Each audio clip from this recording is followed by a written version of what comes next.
ले जाओ उधर कैमरा, हमसे मत पूछो। नमस्कार दोस्तों, मैं पल्लवी राय। आप देख रहे हैं भारत एक नई सोच। पटना से अभी आए हैं और पटना में बच्चों की हालत देखकर बहुत परेशान हुए। बच्चे अपनी मांगों को लेकर जब सड़कों पर उतरे तो कुछ बच्चे वहां पर अच्छे से लाठीचार्ज हुआ, कुछ का सर फूटा, कुछ का हाथ टूटा और कुछ लंगड़ाते हुए वापस आए। और कुछ बच्चे जो लॉज में थे उनकी हालत देखकर तो और भी बुरा लगा, क्योंकि वो बच्चे अपने लॉज से बाहर भी नहीं निकले थे और उनकी हालत बहुत बेकार थी। रो रहे थे, परेशान हो रहे थे। तो हमने एक लाइन सुनी थी कहीं पर, ये कहा जाता था कि जब आपको किसी देश का भविष्य देखना है तो स्कूल और कॉलेज को देखाइए, आपको पता चल जाएगा। लेकिन गोरखपुर यूनिवर्सिटी में भी कुछ दिन पहले हमने आपको दिखाया था कि कैसे रिसर्च करने वाले बच्चे परेशान हैं, बता रहे हैं कि 3-3, 4-4 साल हो जा रहे हैं, उनके कोर्स नहीं कंप्लीट हो पा रहे हैं। तो गोरखपुर यूनिवर्सिटी की हालत भी हमने आपको बताई थी। इस बीच कई ऐसे मामले हुए जिसमें एक प्रोफेसर को निलंबित भी किया गया और कई सारी चीज़ें हुई। तो अभी हम आपको मिला रहे हैं और एक शख्स से आपको बता रहे हैं कि एक इंसान, आप मुझे ये पहले समझाइए कि क्या मतलब था कि जब सारे लोग एक धारा में बह रहे थे तो आपने सोचा कि आवाज़ बुलंद करनी चाहिए। और अब गांधी युग तो धीरे धीरे ख़त्म होता आ रहा है। अब कोई अगर अनशन पे बैठ रहा है तो किसी को फ़र्क पड़ता है?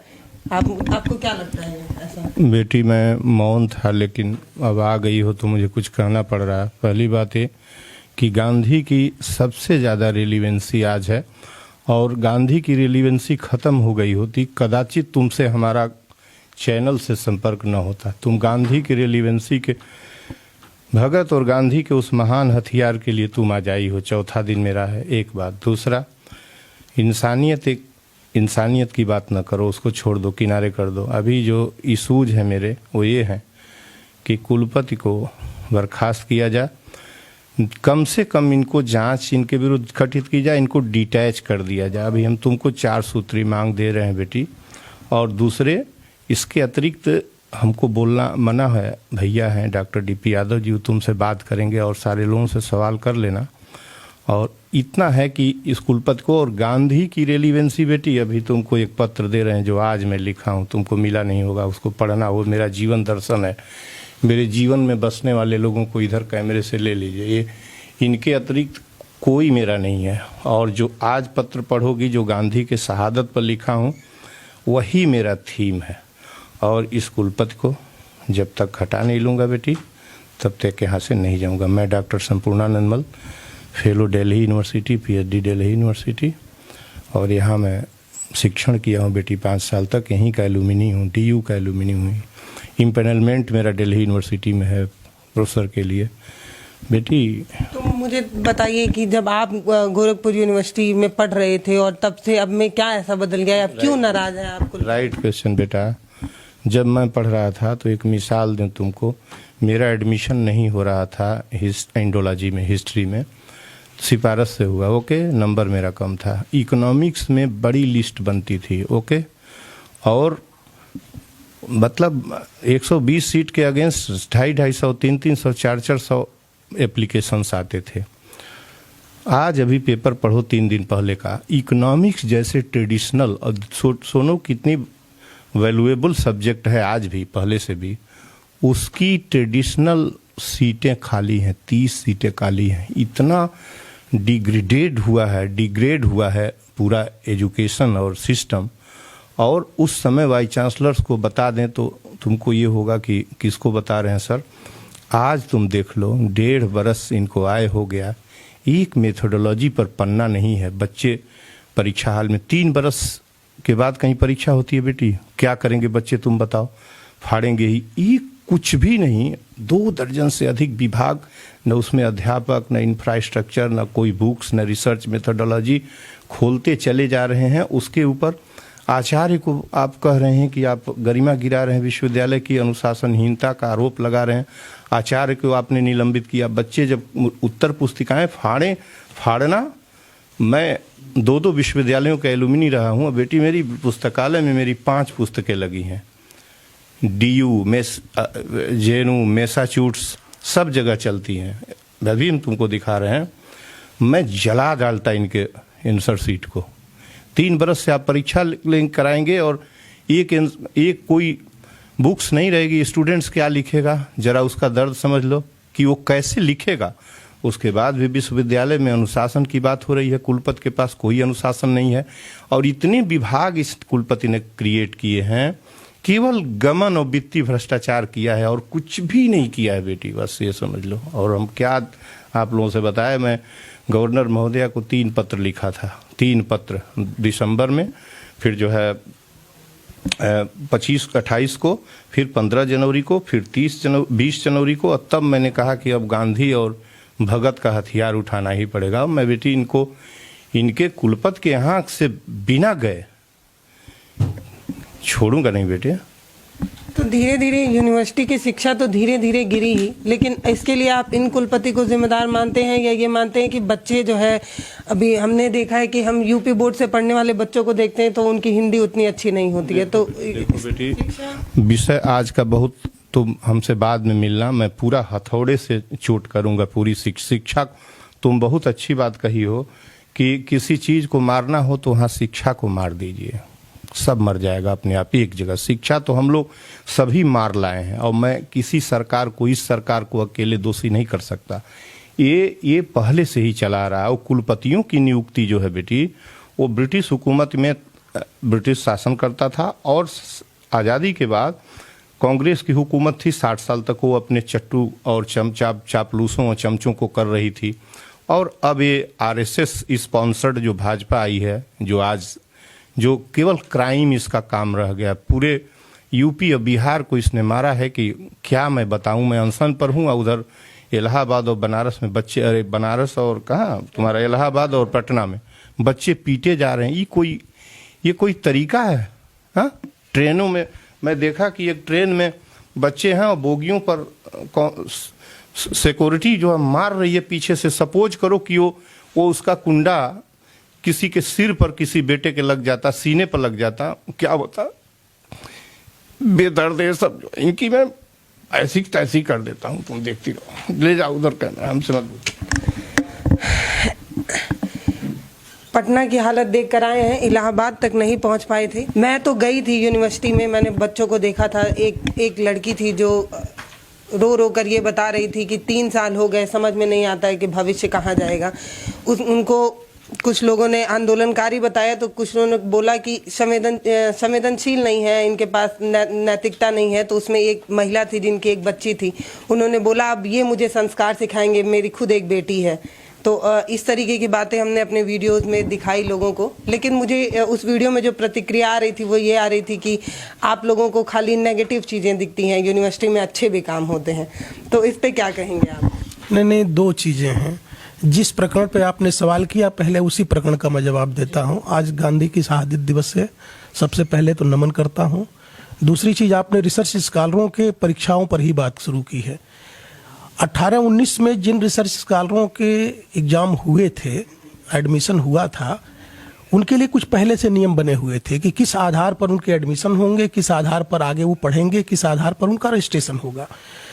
उनकी जो रजिस्ट्रेशन फीस जमा हुई वो उनके सिलेबस के हिसाब से जमा हुई, ठीक।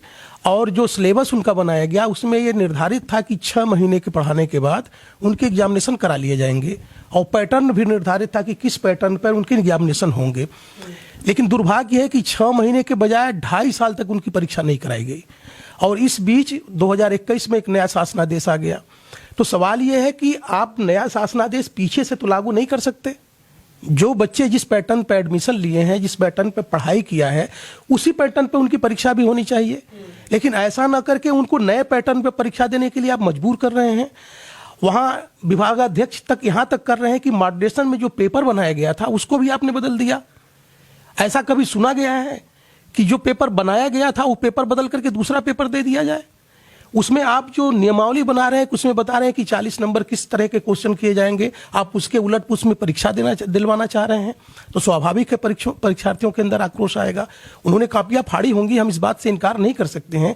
लेकिन सारा दोष तो प्रशासन का है। 3-3 बार आपने समझौता कराया और अपने ही समझौते में जो बातें आपने लिख के दी उन्हीं बातों से आप मुकर जा रहे हैं। डीएम साहब बोल रहे थे, उस समय मेरी माइक उनके पास थी, तो उन्होंने कहा कि बच्चे अपनी मांगे बार बार बदल दे रहे हैं, हम क्या करें। नहीं, एसडीएम साहब वही बात कह रहे थे जो प्रशासन, विश्वविद्यालय प्रशासन उनसे कहलवा रहा था बीएचयू और लखनऊ के बाद इसके बीच में वो पटना यूनिवर्सिटी पुरानी थी, वो इन तीन के बाद इसी आज़ादी के बाद 56 में ही इसका इंस्टीट्यूट बना, लेकिन 57-58 में इसका बैच चला।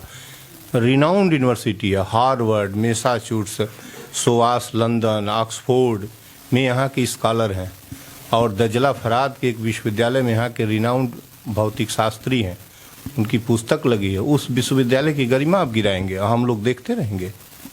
प्रशासन ने हमको रोक लिया। मैं निश्चित समय पर 12 बजे पहुँचने वाला था और एडीएम का फ़ोन आने लगा और पुलिस का फ़ोन आने लगा। फिर एसएसपी ने, टांडा जी ने कहा कि उनको रोक लीजिए डॉक्टर साहब को वहीं, अब हम आ रहे हैं। तो प्रशासन अभी सारे प्रशासन, कलेक्टर वगैरह सब कल, आज शाम तक, कल तक आएंगे, वार्ता होगी और इनको बिना हटाए नहीं छोड़ना है। प्रशासन ने हमको घर में रोका है, लेकिन प्रशासन ने हमारे साथ कोई दुर्व्यवहार नहीं किया। बहुत ही शालीनता के साथ उन्होंने रिक्वेस्ट किया, फिर मित्रों को बताए, फिर ये लोग आए। विश्वविद्यालय गेट पर ही मुझे आज बैठना था, चौथा दिन है मेरे आंदोलन अनशन का। मैंने कहा कि इनके गेट के बीचों बीच में चटाई बिछाऊंगा और ध्यान लगाऊंगा, और एक ऐसा आंदोलन छेड़ेंगे जो अपनी बात, इनको मैं रहने नहीं देना चाहता हूं। मेरा आंदोलन एक एक घंटा महंगा पड़ रहा है इनको। तब मुख्यमंत्री का शहर है, मैंने मुख्यमंत्री जी को, पूज्य योगी जी को 3 पत्र लिखा है, 2 इंडिपेंडेंट इनको और एक फॉरवर्डेड पत्र है उनका चांसलर महोदया का। और योगी जी भी संज्ञान नहीं ले रहे हैं। क्या मतलब हम इस शहर के, जबकि उनके गोरक्ष ब्लड बैंक का मैं 90 दिन का ब्लड डोनेटर हूँ, 22 यूनिट ब्लड दिया हूँ। इसमें मैंने अपने उसमें लिखा है, अपने उस पर अभी तुमको दे रहे हैं, और मेरी सुधि उनको नहीं है। इस बेईमान को बैठाए हुए हैं, इसको मार के यहाँ से लखेदने में क्या दिक्कत हो रही है, कौन सी बाधा हो रही है? इससे कोई मेधावी प्रोफेसर इस विश्वविद्यालय में नहीं है।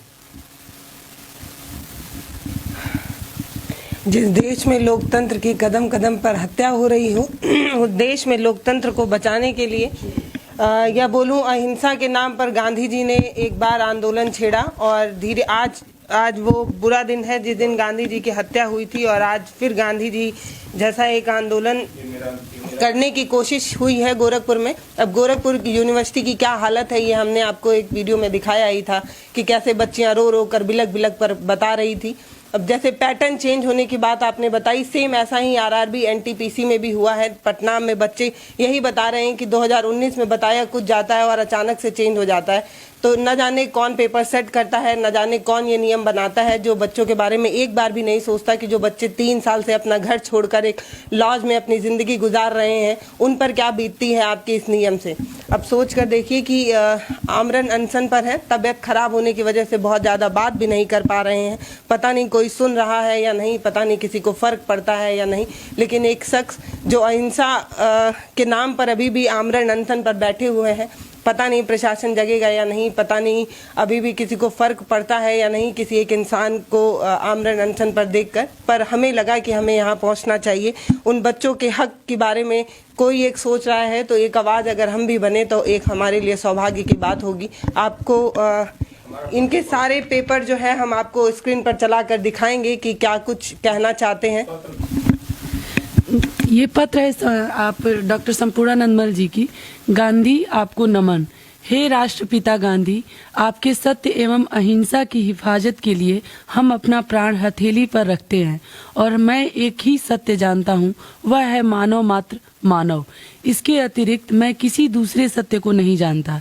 हे राष्ट्रपिता, शहीद होते हुए भी आप इस देश की रक्षा करें, क्योंकि पत्थर निर्मित मंदिर, मस्जिद, मूर्तियों और जाति के नाम पर इस महान राष्ट्र की प्राण रूपी एकता को तार तार किया जा रहा है।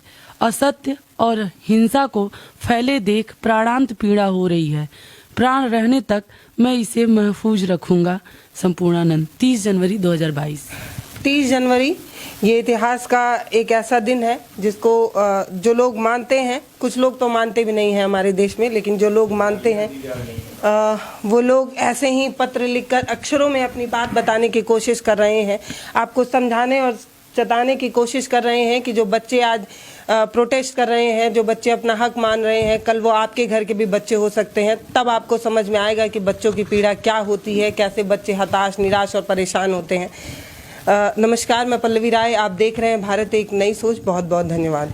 हमारे वीडियो का नोटिफिकेशन पाइए सबसे पहले हमारे ऐप से। हमारे ऐप को प्ले स्टोर से डाउनलोड करने के लिए डिस्क्रिप्शन में दिए गए लिंक पर जाइए और हमारे ऐप को इंस्टॉल करिए, क्योंकि ये बिल्कुल फ्री है।